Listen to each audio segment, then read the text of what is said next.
Welcome to Toilet Talks. We are currently coming at you in the bathroom at Tailored Hair in San Diego, California. We chose the bathroom to host this podcast because real shit happens in here. My name's Lizzie. This is Sam. And I'm, stoked to be here. I own Tailored Hair. I'm starting a really cool company called Sneaky Fox. I'm a mom. And my favorite thing to do is talk to really amazing humans and listen to music. So Sam is like the best person to do that with. Sam. Awesome. Thanks, Lizzie. Sam Sailors, entrepreneur, author, musician, husband, father, and I'm so stoked to be here. Thank you so much, Lizzie. I really appreciate it. It's freaking awesome. Yeah. Shall we do this? Oh, absolutely. Let's light a candle and flush some shit out.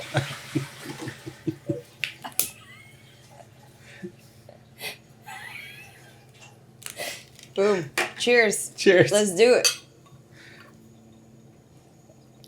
Cue music.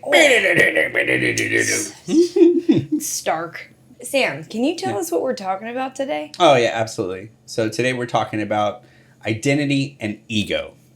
And we did a tremendous amount of research. I'm actually really proud of the research that we did for this. Me too. Because identity is, especially today, is such an intense and interesting topic. There's so much to it. But honestly, there's so much to it. It is just wild. A little bit too much to even go through. I mean, we're going through the outline, going through the research, and honestly, it's a lot to talk about, and it's really hard to talk about some of these things. I mean, let me just read some of these topics that are very valid, They're very so valid. interesting, but it's just a lot. So deep. Discuss the psychological and sociological perspectives on identity formation. I mean, that shit's real. Explore key theories and research that explain how identity is developed over a lifetime. Milestones in identity development. What to look for. Now, we're going to put all this information because we did the research and I know that people are going to find value in it. But it's a lot to talk about. I mean, generational identity shifts. Compare and contrast the identity journey of individuals born in the 1950s, 80s, and today. Again, great fucking topic. It could be a thesis paper. It could be a thesis paper. Yeah, not a 45-minute podcast. So with everything that we do, I really honestly feel like it's going to be, and as we're getting to know each other and everybody's joining us on this journey, why don't we just start with how to Lego my ego? It's freaking awesome, isn't it? So to Lego my ego or to not Lego my ego. Ego. So when I was researching identity, it's impossible to think of your identity without thinking of your ego. Sure. And your ego, after reading all of the info, it just feels like the ego is like kind of your brain that's talking to you. And there's like the good ego that's actually really trying to protect you. And then there's the ego that is like all of the things that you've acquired over your life. Sure. I think it seems like after looking at it, like sometimes, at least the way I processed it was like your ego almost is like what will make your fight or flight kick in. Okay. Yeah, I see that. You go and, let's say you go and you make a speech. Your ego would be like, you are totally the best person to deliver this speech ever. And then you go up there and then like the crowd is silent. Yeah. And then your ego is like, you suck. Yeah. It's like that internal dialogue. And I think that when you look at identity, your identity, I think, can be almost the thing that is like your grounding point. Okay. Yeah. Right? So it's like, you go up, you do the speech. It doesn't go maybe the way that you expect it, but your identity and how you build on that is like, it's okay. It's all good. So yeah, I think it is impossible to talk about identity without talking about ego. About your ego, for sure. And I think ego gets a really kind of like a negative. A bad rap. Ego needs a rebrand, right? Like every single person has an ego, and ego is like who you are as well. So I think that today I'd love to maybe help rebrand the ego as something that actually can serve you rather than hurt you. No, I really love that, and I love the pivot, and I think it's relevant, and I think the topic is phenomenal. Rebranding the ego, I really like that. I like personally, I've combated ego. It's always How? had this negative connotation, Yeah. right? And so when I hear people talk about the ego, I was like, I don't want an ego. I don't want that to interfere with progress or relationships or anything like that. So I like suppressed the ego, if you will. It's always there. And the more you suppress it, it pops back in inopportune times, where things might get a little tense or whatever. And then there is your ego. It just pops up and it's like, well, fuck, I'm here. I didn't go anywhere. You just ignored me for a minute. That doesn't help anything. So I think the rebrand is really important. It's almost like understanding, accepting. You can let go my ego in certain situations, but actually understanding where that comes from, the history that actually built up where your ego is at, and almost using it for the better, I think is a much stronger conversation. Yeah, I think so too. I think that if someone were to ask you, who are you, Sam, what would you say? Yeah, that's a tough, that's a really, really tough question. If you were like the elevator speech on who you are, you have 8 floors to go up to. Yeah. And the door closes. Who are you, Sam? Yeah, I mean that it's hard enough just writing the who am I for the intro of the podcast, much less actually answering the question for an elevator pitch, if you will. I mean, I certainly have that picture of who I think I am, who I want to be, and then constantly have to deal with who I currently am. And I mean, it's a great topic specifically for the toilet talks, because that's what you look at in the mirror in the morning and the evening. And whether you call it out, straight up to the mirror, like, who am I? Almost Zoolander style, who am I? I mean, it's a legitimate question. Yeah. And it's something that we either consciously or subconsciously ask ourselves every single day. I think so too. And I do struggle with that. I try so hard to be who I want to be. But you have to deal with who you actually are. And then you just reference who you are and who you were and try to be better every single day. And that's a tough fucking conversation because you fail so often.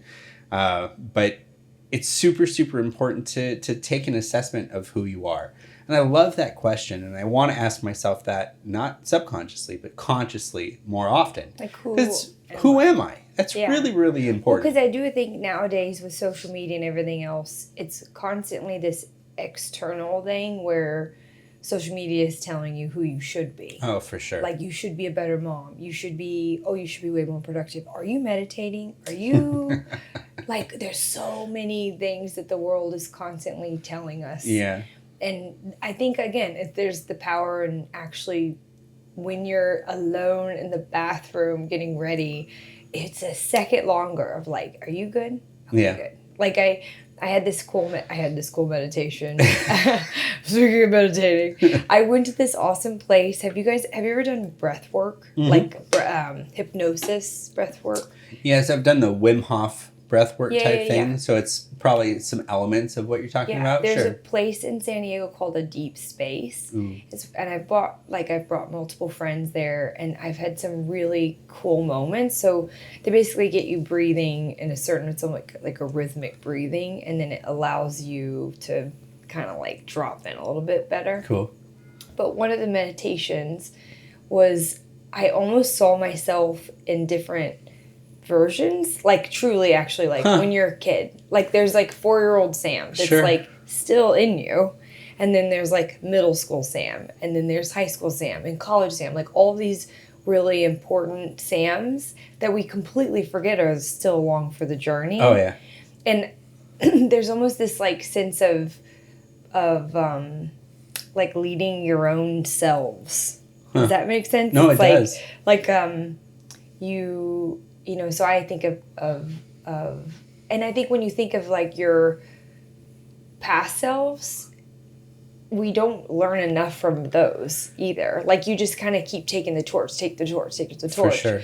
You know, me as a mom now and having a business for almost 12 years now, like, is a lot different than when I was 18. But there are certain things that I was doing at 18 that actually may have been cool for me to take in right now. So it's like, I think nowadays, especially with how people are constantly trying to get to the next best version of themselves, they don't honor who they were and how hard they worked. Like, I've recently started running, like, in the last, like, 4 months, and it was so cheesy, but, like, the other day, I was about to go on this 10-mile run, and I got ready, and I literally looked in the mirror, I was like, I'm so proud of you. I'm so excited for you. This is amazing.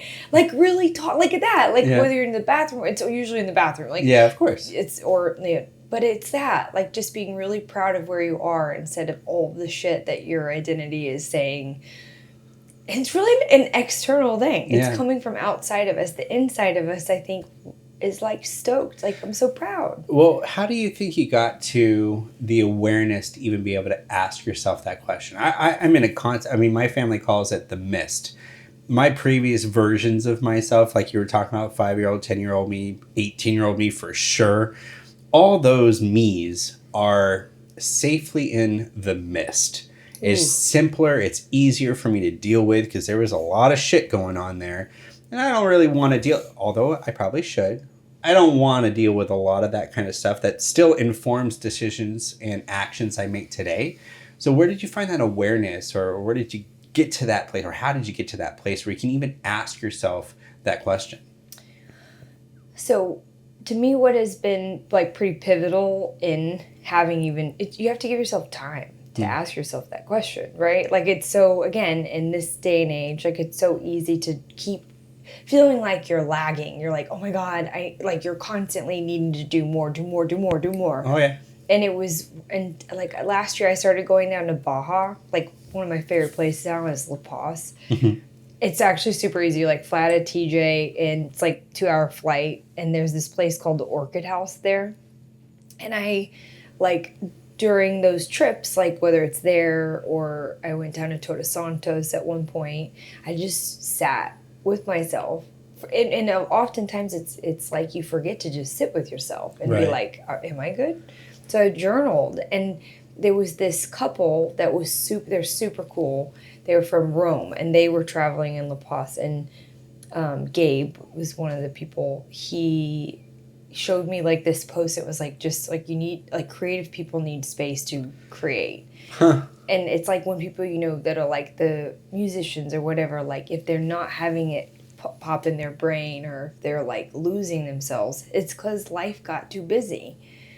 I love that. You need that space. Got too busy. Yeah. So I think, to me, it's like creating space to catch up on and celebrate all of the beings that you were before you got to this point. I think the other thing too is, it's hard when you're, like, a lot of people's identities are still being recycled from when they were 18. Fair. Like, not to diminish, like, trauma is real for sure. If I were to continue to bring up certain things that I've gone through in the past, I don't think we'd be sitting here. So it's almost fair. Like, it's like honoring and being like, oh my God, 18-year-old Lizzie, or thank you so much for going through that. Wow. Thank you. It's completely, made me the person I am today, but I've got you. Don't worry. I've got you. So, I mean, it definitely sounds like there have been some experiences, and some may classify it as trauma or whatever the case may be. And I know that there are some people who could latch onto that trauma and it becomes part of their identity. They kind of get consumed by that. But it sounds like you've made progress to process that trauma or experiences, again, whatever definition you want to put it. What types of either events, tools, experiences have you had that helped you kind of move or process that, experience it, give it credit for what it's due, and then kind of move your life into the direction that you're in now? I think there's power in saying, let's move on. Like, let's move on. Like, let's say that Beck, my 5-year-old, were to come home And again, it's not to diminish people's experiences at all. Like, some things really need to be processed and looked through. But let's say there was like an absolute, shithead in his class that wasn't nice to him one day. And if I were to completely start to, like an onion, pull that apart and be like, oh my God, like, how did that make you feel? Let's keep processing. Again, there's like a time and a place, but there's also a power of being like, oh, that sucks. Let's move on. It's like not worth our energy. And it's almost like that with ourselves. Like, instead of becoming this, almost like maintaining the story of who you were, it's like, let's move on to see what's next. Like, thank you for experiencing that. That was great. That was tough. Whatever. Let's move on and see what's next. I like that a lot. And I'm working on that kind of thing. Like, I will admit, I've definitely been a person in my past who has kind of almost frowned upon like therapy or taking that, even more importantly, taking that time and that space to actually process those types of events or whatever. And I'm too quick to move on, right? So I don't give it enough credit where maybe I've learned enough from it, or that I can process whatever events in my past in a way that is even more positive or encouraging or helpful for those around me. Because experiencing something that maybe somebody in your past that maybe somebody is currently going through, if you've done the work and you've processed through that and you've come out on the other side of whatever event or experience, now all of a sudden you're a path forward for someone who's currently going through it. Right? You can be a buddy or an example even of how to make it through something similar, and everybody's experience is their own, and it's it truly is unique, even though there are very similar experiences, but your path through that is very unique. You can still be kind of almost a guide, or at least someone to talk things through for somebody if you've done the work, given yourself that space to process, and found your way forward. And I love that. Yeah. I'm getting there. Totally. I'm not there yet. And no, it's like such a balance. And it's also like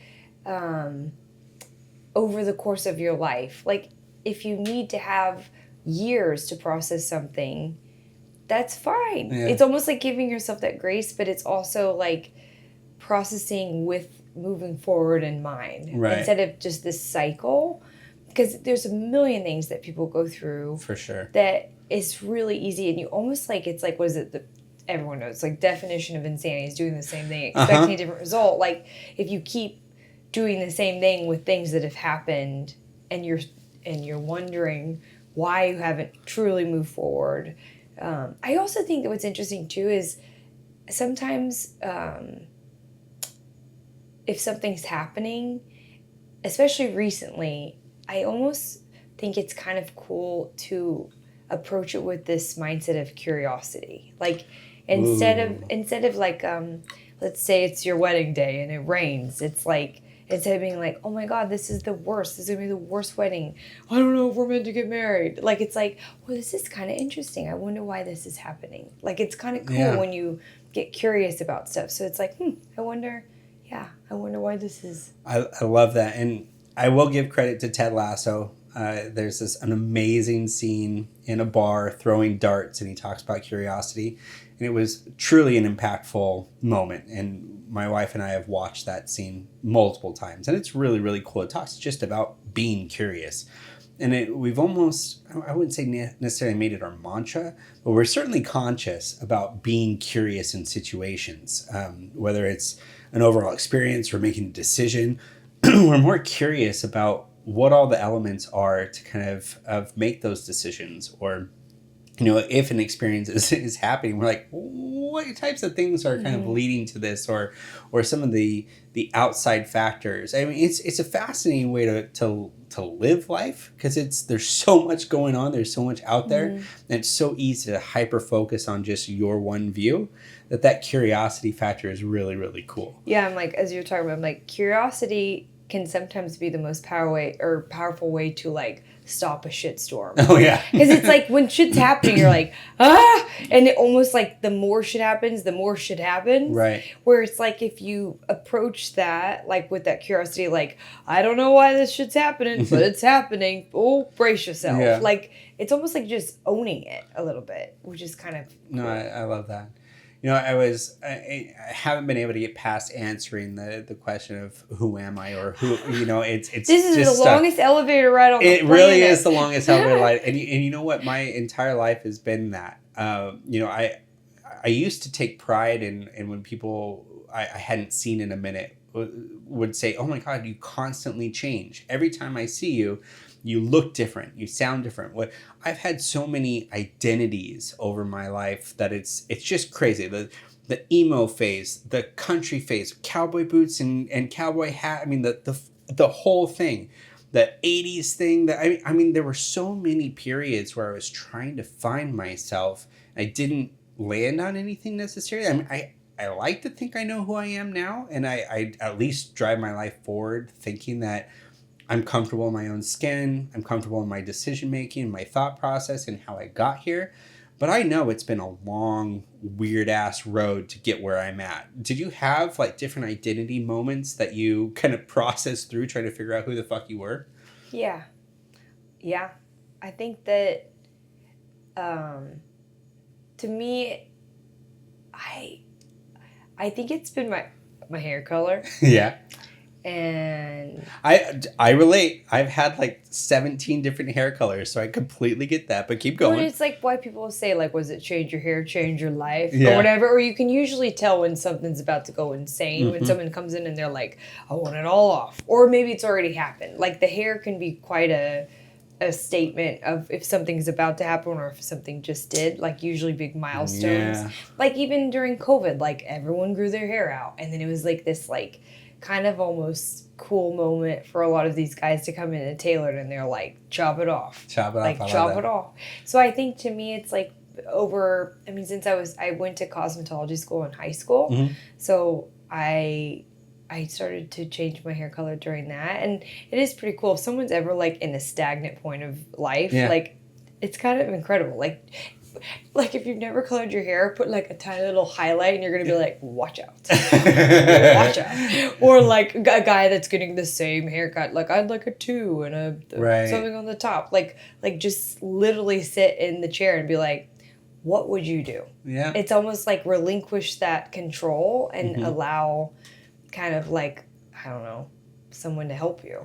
You know, and I really like that because for me, my hair, and obviously it's on topic since we're at Tailored, you know, was an element that I knew I could control. That's it. Right? So when life was just fucking all Oh my over the God. place, This is whether it. it was a divorce, whether it was work, whether it was the kids, whatever, if it literally felt like I couldn't control anything, I knew. It sometimes, you know, people would like clean or organize.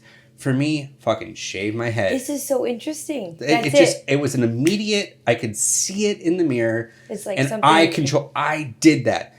Of course, an hour later, I was like, what the fuck did I Totally. just do? I know. Because not the best look for me. No. But it was certainly something I could control and I could have power over. I had this moment when we went down to Puerto Vallarta this Mhm. past holiday. And I went and I met up with a group of friends and I had too many drinks. Yeah. And I found myself in Mexico in the ocean, literally like just enjoying it. But like when I look back in hindsight, I was like, that was kind of dangerous. Yeah. But I had this weird feeling like after that event where it was like, I just kind of was in my mind of like needing to shift. So Sure. at that time I had extensions and I had them for years. And as soon as I got back, I was like, I want them out. And I was starting to run. So as part of it too, is I just want them out. And if I want to change my hair, I'll just put a freaking wig on. And it's empowering too. Yeah. So it's almost like sometimes I think the other thing is, for me at least, like I think I put the extensions on because I had a baby and I never completely lost the baby weight. Yeah. And it was almost like this like blanket in a way. And so when I took them out, it was like, okay, I'm okay for the world to see it a little bit. I like that, kind of in stages almost. You do it in stages, and then it's like, and then you have this moment of like, hey, if you like it, great. If not, it's okay. Yeah. I think that's it too, is like, as far as identity goes, when you really start to sit in your own body and value yourself, you are kind of like, truly, and it's not like in a bullshit way, it's like, here I am. Like, the people that need to be in my life, they will, and if they don't, that's okay. Yeah. Like, it's like this, the control, it's like almost relinquishing the control. And all of my life up until recently, I've been this like performer, and so I've always shown up exactly the way I think the world needs me to be. Like, you walk into the barbershop and it's like, Lizzie, hello. You go to a lunch with a friend and you try to find a way to support them in any way they can. You go to for a school function, right? Like, you come in and you try not to look as tired as you are. Like, you're constantly putting masks on, and as you get older, and I'm not old, but like, I'm, I feel like I'm a little different than I was at 18 years old. You're just like, one, I'm a little too tired to like care. And two, since life is short, it's like, just be with the people that you feel in your body with. I love that. One of the biggest breakthroughs I had was relinquishing control, actually. So when I wrote my first novel, it was, basically a memoir.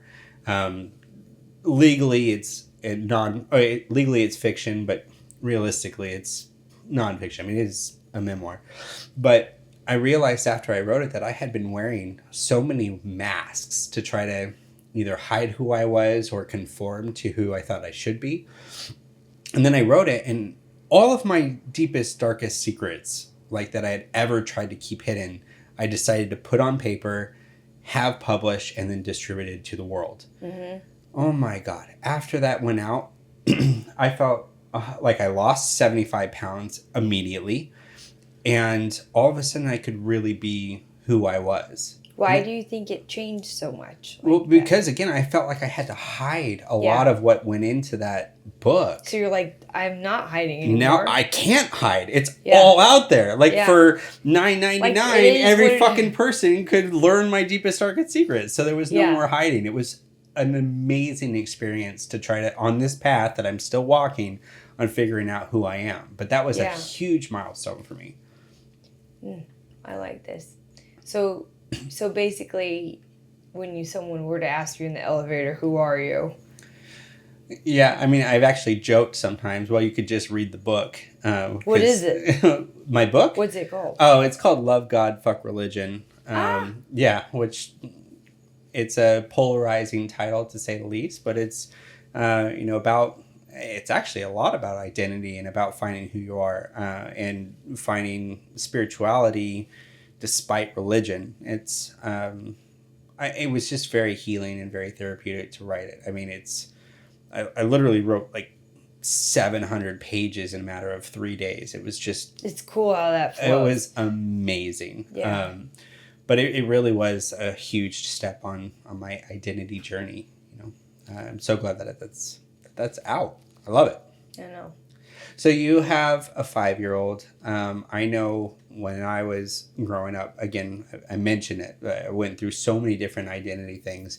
But nowadays, it seems like there's a platform, like a stage almost, that there are not just the voices of those in a classroom or at a school, but now your identity is almost, monitored and informed by 10,000 people that you might have as followers online or something like that.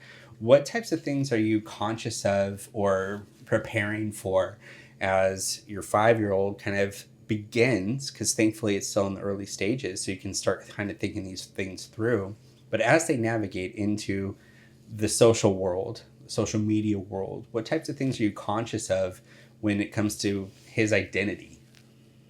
That's a really good question. So as far as that is concerned... And I know it wasn't on the outline. I know it's just off the cuff.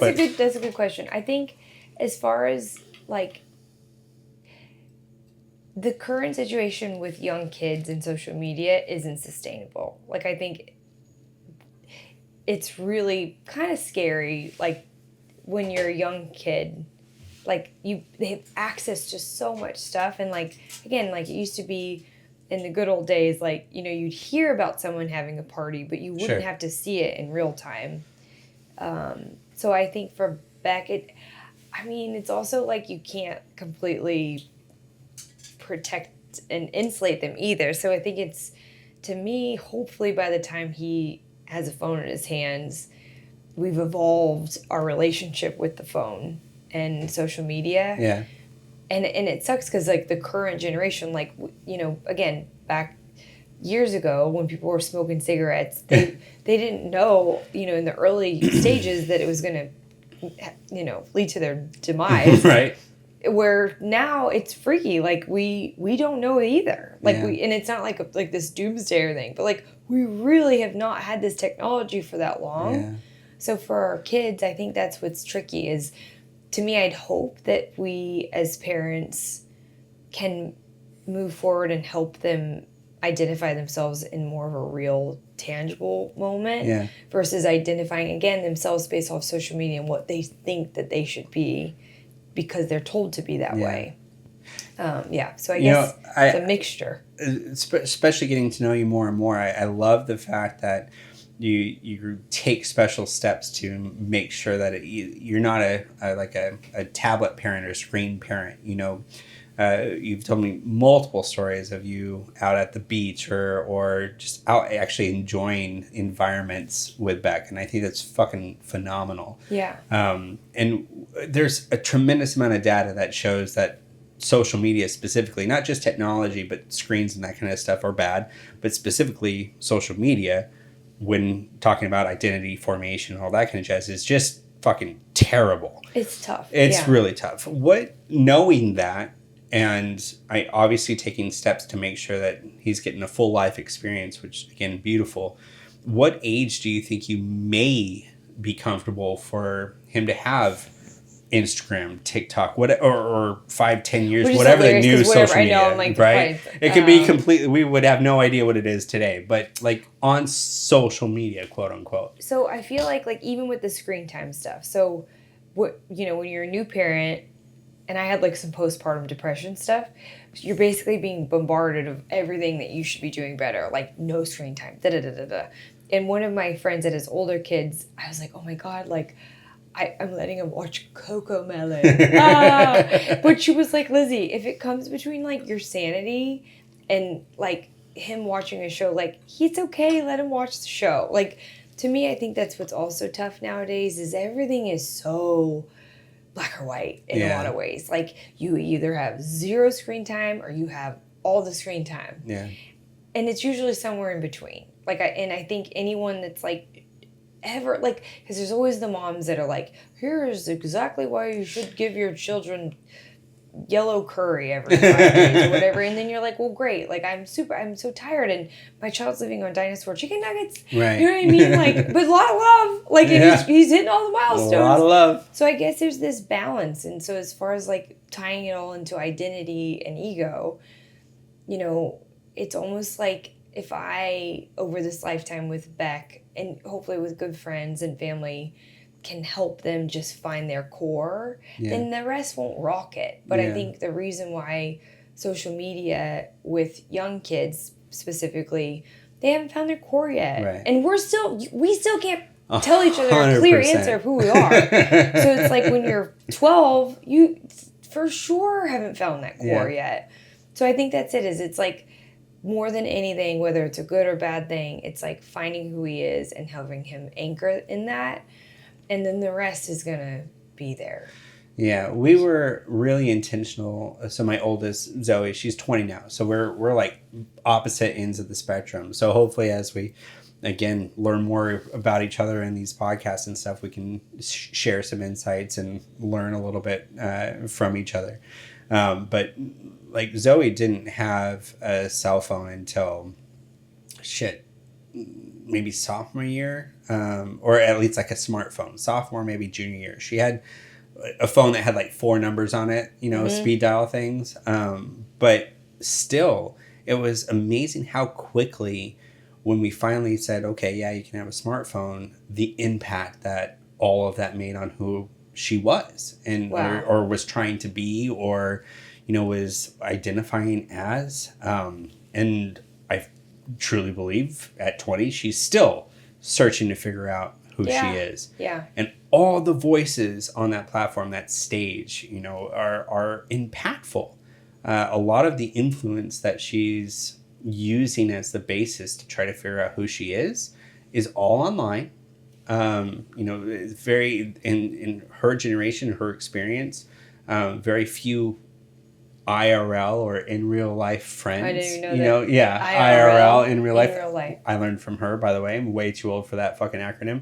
But it's IRL. But it's fascinating because she has gone through several stages of identity. She dyed her hair a different color for every year she was in school. She had she transitioned when she was 18, and she had this amazing support group that was online. Wow. So it's I was so conflicted because I'm like, the online community, the social media, all that kind of stuff is so easy to say it's super, super bad. But for 6 months leading up to the conversation she had with her parents, she was talking through and finding support within that online community. Yeah. They were truly like the there balance for her. Of it all. It was amazing. Yeah. So I'm so hesitant to say like social media is terrible. No. But like, how do we regulate that? How do we figure out what that path looks like? Or are there tools, or is it a matter of screen time? Or I don't know. It's so tough. It's a lot. Well, and again, it's like, it used to be, I grew up in Richmond, Indiana. And I think it probably was like this for most public schools. They'd be like, here, like, do you remember they would give you like the like a paper, and it was like, engineers make $85,000. Teachers make whatever. Like career development. And then everyone naturally is like, well, I would like to make the most, so I guess I'm supposed to be a lawyer. I guess that's who I am, a lawyer. And so then you have all these people that are going to school because they're like, well, I want to make the most money, and this is what I was told. And then they get out, and I'm sure everyone knows at least one lawyer that's like, I don't want to be a lawyer. This is not cool. At least one. At least one. I mean, there's probably like 10. And it sucks because it's like, so you are raised like, here's what you're going to be if you want to make a lot of money. Here's who you need to date. Here's who you need to do this. And so as humans at a very young age, it's like, and that used to be all done offline, where it is interesting that our brain is now like having to sift through infinite amount of you shoulds. And it was I keep bringing up this podcast because I keep listening to it. It's like the Mark Manson one. So Not Giving a Fuck. But he was interviewing this guy, and he asked, it was on the guy that does Stoicism. I forget. We can put that in the link. But he asked, like, what do people give too many fucks about? Sure. And the guy said something along the lines of, like, people give too many fucks about what other people think is the right thing to do. Then they did. They gave something about, like, the lawyer thing. Like, or, like, you stay married because all of your friends said that that's the right thing to do. Or you don't ever give your child a screen time because the person from halfway across the world said that's the right thing to do. Instead of, like, what we're talking about, creating enough space for yourself to be like, is that the right thing for me to do? Like, actually looking internally. Identity is interesting because we keep looking externally for who we are instead of just anchoring and being like, who am I? Yeah, that's actually where I was going next, because that's fascinating to me. First of all, love that podcast. Love some of the statistics that came out of that. And it was cool. Really interesting to me that he brought up, lawyers are statistically the most unhappy people, and that career path is normally for those who can't figure out who they are or what they want to do.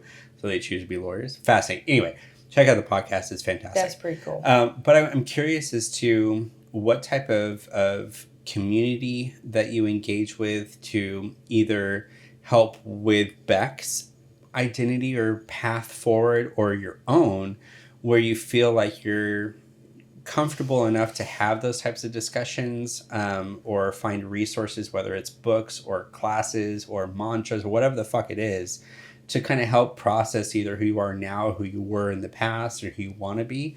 Is there any kind of community that you've found or I anything like that? I listen to like anytime I'm in a curious spot where you're like, why is this happening?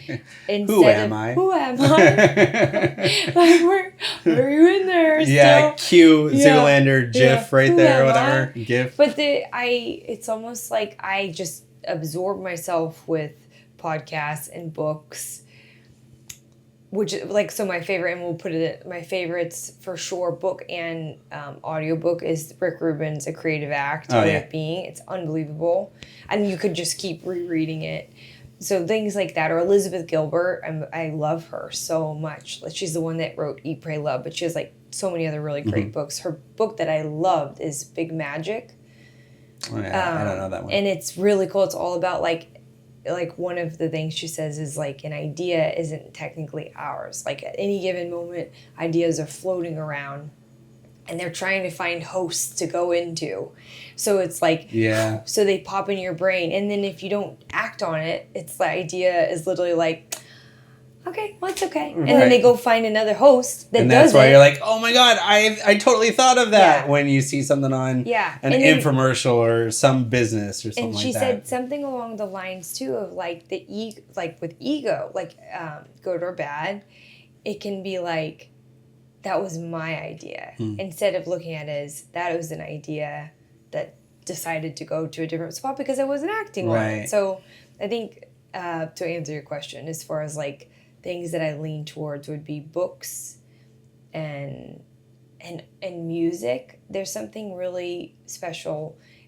I'm sure there's something out there about like if someone's experiencing depression or anxiety. Like for me, I experience both of those throughout life.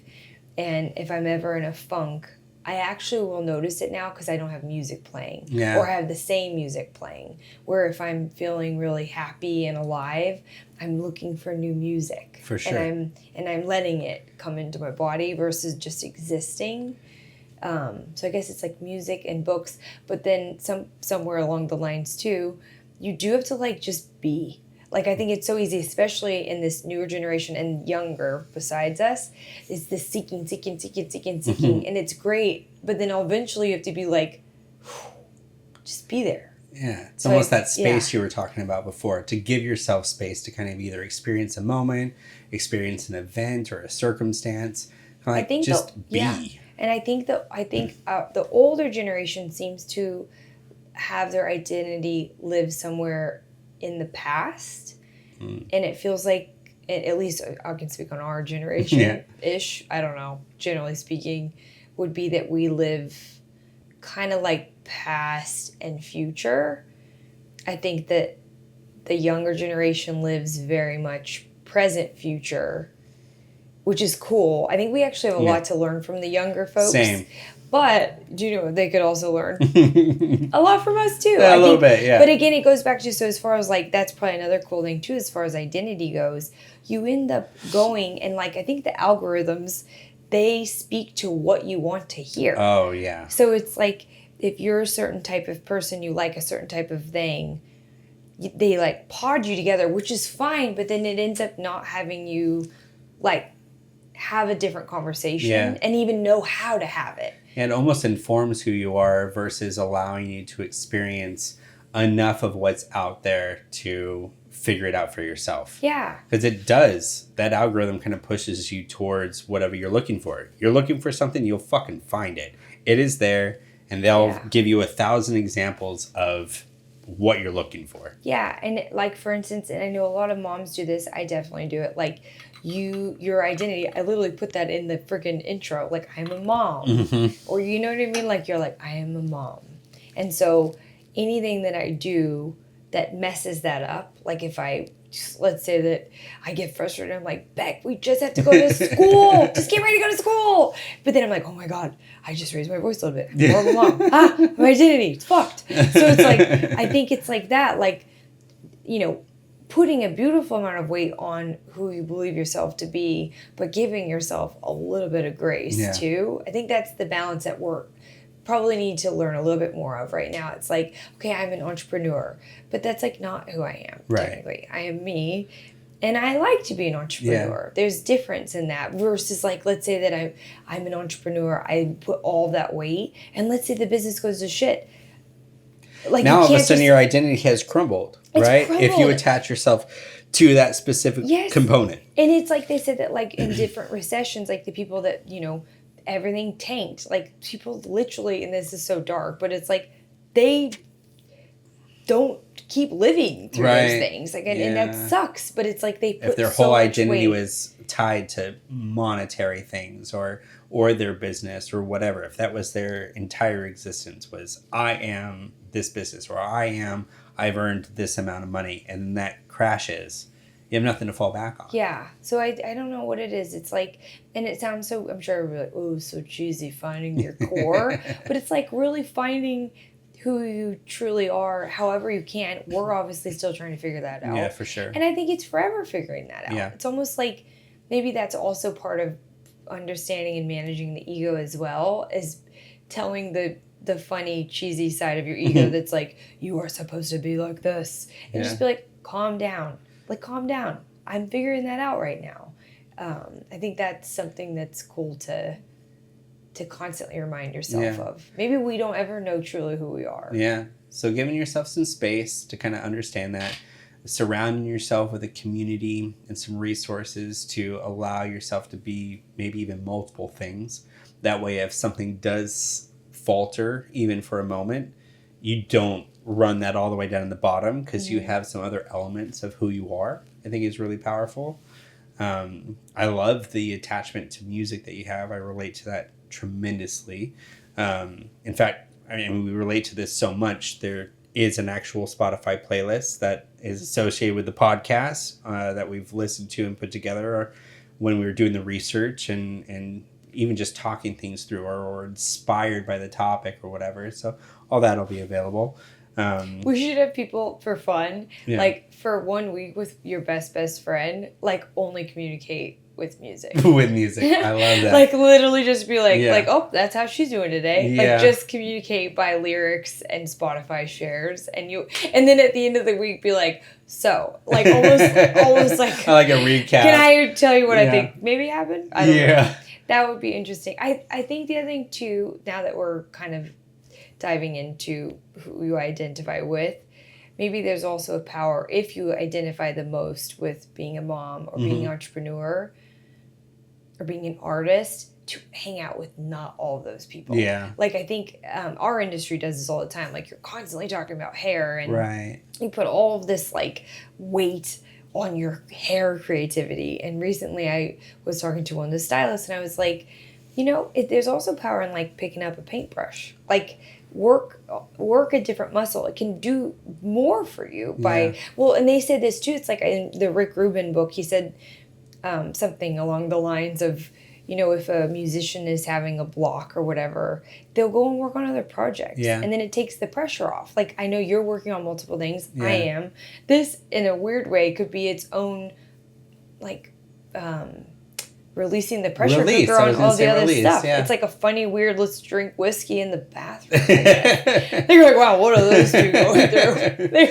They resorted to having... I think in the nicest way possible that it can be really easy to attach to something like that. So, like, for me, I know there are moments, especially when starting the business, that I felt very lonely, right? As an entrepreneur, talking about how you might have to take your mortgage payment and put it into the business to do payroll. Yeah.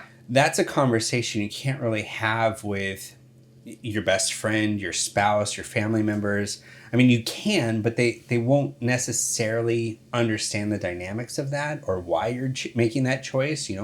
I've had other entrepreneur friends whose core group of people, well, why don't you just go get a real job or a traditional job?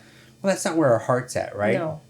So sometimes it can be, in my experience, very easy to latch on to other entrepreneurs. And now that's a community that kind of understands where I was at my lowest, and I was lonely. And now, oh my God, I'm an entrepreneur. This is my identity. But if you're not, I guess, careful to make sure that that's not the only thing, it's really easy to just focus on that. And now, again, we run into those situations where if that's my only identity, if that crumbles, now I don't know who I'm at. It's like you've got the blinders on. The blinders on, exactly. Yeah. Well, and it's the same thing where, like, last year, and I keep telling anybody that will listen, like, travel. Yeah. And everyone's like, travel, da-da-da-da-da. And I think travel's getting almost this kind of, like, you can work and make $1 bazillion from traveling and working on your computer. I'm like, okay, cool. But what it really does is it gives you a minute to think about something. And it could be like, I called it productive peace because, like, I didn't want to leave Beck very long. Yeah. So the longest trip I've taken is, I think, 3 days. But typically they're 1 or 2 days. And it does the trick. And if anything, it does it better because you actually are like, I only have 48 hours to get a few things done. I need to chill out. I need to ask myself what I'm doing. And I need to probably do about 8 things on the list that have not been done because I'm too busy doing everything else. Yeah. Like, I think by the way, we need to clip that and put it in the description or something because I don't think that everybody who travels can benefit from being in that same headspace or knows how to get into that headspace because that's fucking fantastic. I think self-travel is one of the most unique. Solo. Oh my God. Solo travel is just the coolest fucking thing. Oh, it's like dating yourself. It's like, you're like, oh my God, Sam. Talk about getting to know your ego and your identity and processing your past stuff.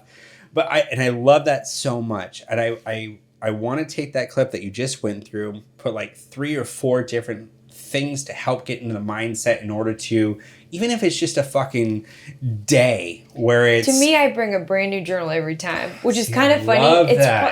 Every time. And like I went to San Francisco a month ago and I brought it and I probably wrote like 8 pages. I won't add anything else. It's sacred. Like that was the San Francisco Lock it up. journal. San Francisco. Oh my God, what an album title or a podcast, the San Francisco Journal. San Francisco Journal. The La Paz, like some of these journals, like my favorite one for sure is the first solo trip I did. Well, actually, no. My first ever solo trip was in 2022. I flew up to San Francisco or Santa Barbara, and I was losing my mind. That's the thing too. It's like absolutely losing my mind, and it sucks that people have to literally get to the point where they're either sick or they're going insane to be like, I should probably take a little time off. Yeah, like that's stupid. That's usually how it starts though.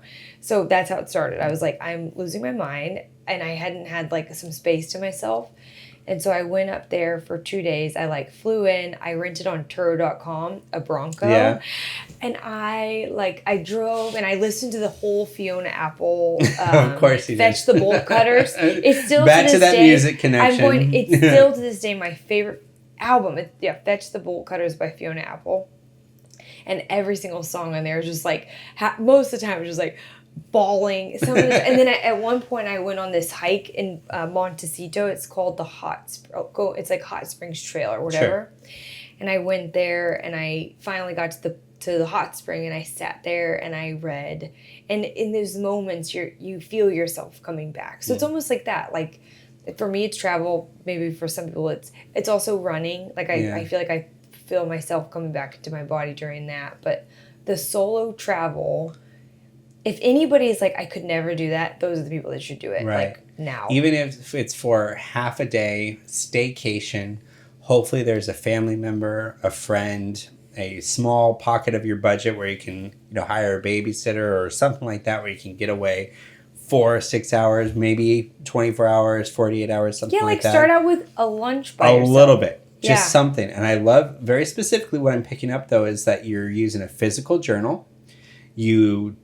It doesn't sound like you have technology outside of whatever's playing your music. Yeah. But you're keeping that separate so you can actually focus on the sounds, the feel, the location, the environment, and you're finding yourself in that. So when it's like lean out to tune in. Yeah, lean I like out that. to tune in. Yeah. Yeah. It's cool. That's really and again, cool. like I feel like for as a mom, you can have this guilt, but I am such a better mom when I come back. Right. Like I focus on that positive. The floor a little bit more, building with Beck. Like when you feel like you're just like constantly like, it's okay, Beck, 1 minute. Like you're just constantly being busy because you're too tired to not be.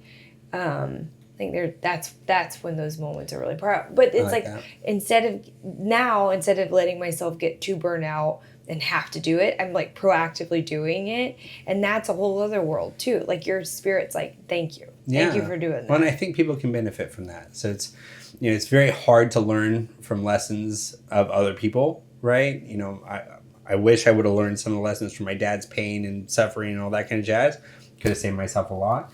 Hopefully people can learn from that experience and take that extra moment, figure out the logistics, find that extra few dollars to actually take that self-travel and solo travel and actually be a better version of themselves when they get back. Yeah. You got to reconnect with who you are. I got to do it. It's now on my list for sure. Where would you go? Where's your place you're going to go? I don't even have to go very far, but I feel like, after talking about solo travel with you for a little bit, because it's very inspiring. It's hard I love traveling with my wife. It's the most enjoyable thing in the world for me. And I know that that's a tough conversation to be like, I love traveling with you so much, but I need a minute to go figure out who the fuck I am and reconnect with that. And that's going to be tough. But it doesn't have to be far. No. Temecula, Palm Springs, you come whatever. back and you're literally like, you're different. Yeah. Like in the best way. Yeah. Not different in like, oh, this isn't working anymore, but different in like, hey, the person you fell in love with, I'm a better version of that. I'm here in a better way for you. And I mean, that's my expectation. That's what I would draw for and drive towards. I would love to do that. Yeah. Awesome. So music, identity, stay off fucking social media as a youth, as much as you can. Well, and if you find yourself doing it like on automation, like you're like almost like you are the machine now, like you're the robot. So it's, I think when you have that impulse to want to look, it's like take that minute, because again, when you go off of social media stuff, or just even a little piece of time, you pick up the book. You do. You turn on the music. Like you kind of come back online, getting off of being online. Yeah. And not to plug dumb phone, but that might be a good thing to look into for a hot minute or two. It's called Dumb Wireless, dumbwireless.com. Back in January, when I got back from my trip down to Mexico, I was like, I was too tapped in. Like, at this moment of life, people can text you and Instagram message you and email you. Really reachable. It's so reachable. Yeah. And I was just like, God, especially when you're a people pleaser type person, you're like, oh my God, I can make it stop. Like, I don't know how to make it stop. And so I went on Dumb Wireless and I got a flip phone. And I used it a ton the first 6 weeks. But then after you use it, you just get in a better habit and relationship with your smartphone. It's moderation, for sure. Yeah, and you just end up actually not desiring the smartphone as much. Yeah, it's kind of cool. All right, so again, we did a tremendous amount. I fucking love the conversation that we just had. I think it was genuine, authentic. I mean, it was just amazing. We obviously did a tremendous amount of research that I think is impactful. It's very important. It'll all be available. We'll put that up online. But Lizzie, this has been fucking fantastic. Yeah. I'm so stoked that we did this. Identity, ego. We had no clue how that was going to idea how that was going to work out. But I didn't know if we were going to be able to do it. I honestly was like, I don't know if I can go that deep. After talking about death. Yeah, after death in the last one. We put a lot of brain power on that last one. Well, I love this. I love you. And this has been such an adventure. I'm so stoked that we're doing this, and I can't wait for the next one. Might be aging or something like that. I know it's going to be impactful. It's going to be one of those topics that you talk with yourself in the mirror. And again, you're not alone. There are other people going through that. And maybe we should talk about sex too. Maybe we're going to talk about sex. Maybe sex and aging. Sex and aging. Aging sex. Sex, aging, and then a combo dual episode, sex and aging and sex. Maybe we could have, that would be good to talk about. Yeah. All right. I'm up for it. We're going to dig in. Okay, so now is the time that we would be, this is the time that we're going to thank our sponsors. Who are our sponsors? Go for it.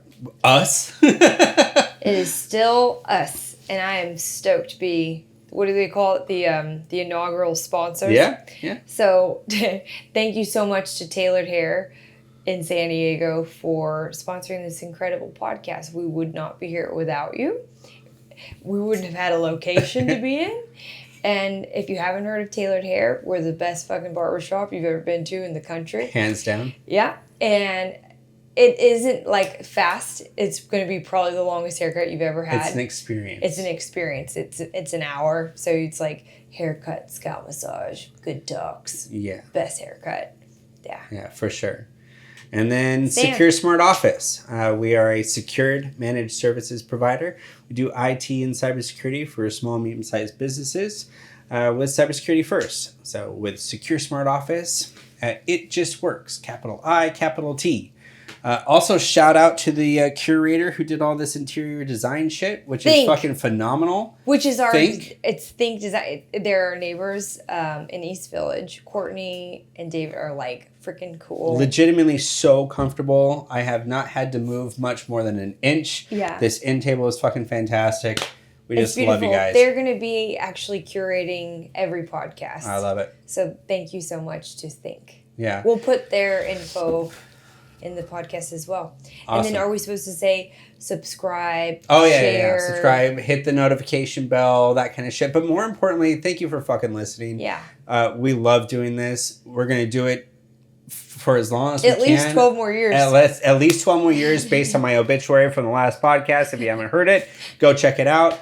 You can hear this anywhere podcasts are at. Yeah, and we'd love thank you. to, like, this is so cool doing it in the bathroom here at Tailored. But if you know someone that has an exceptional bathroom / is an exceptional person that would want to talk to us, we would love to come to their bathroom. Yep. We will travel. We will travel. Awesome. We're talking to you, Richard Gere. We're also talking to you. Who else? Who would Janelle be? Monáe. Oh, that's amazing. Oh my God, that'd be amazing. That would be Are you amazing, kidding right? me? Maybe Dolly Parton. Ooh. Oh. Yeah. Keith Urban. Gal Gadot. Oh. Yeah, that's a good one too. That would be good. I'm trying to think of who else. Ryan Reynolds. Oh, Ryan and Blake Reynolds. Lively. Are you Of course. kidding me? Oh, a God, combo interview. On the four of Marriage. us. Oh my God, Kids. that would be amazing. Okay, we're putting it out All there. right, we're putting it out there. Someone if take you know them, the bait. We'll come. Thank you so Awesome. much. We'll see you next time. That was funny. Yeah, it was awesome.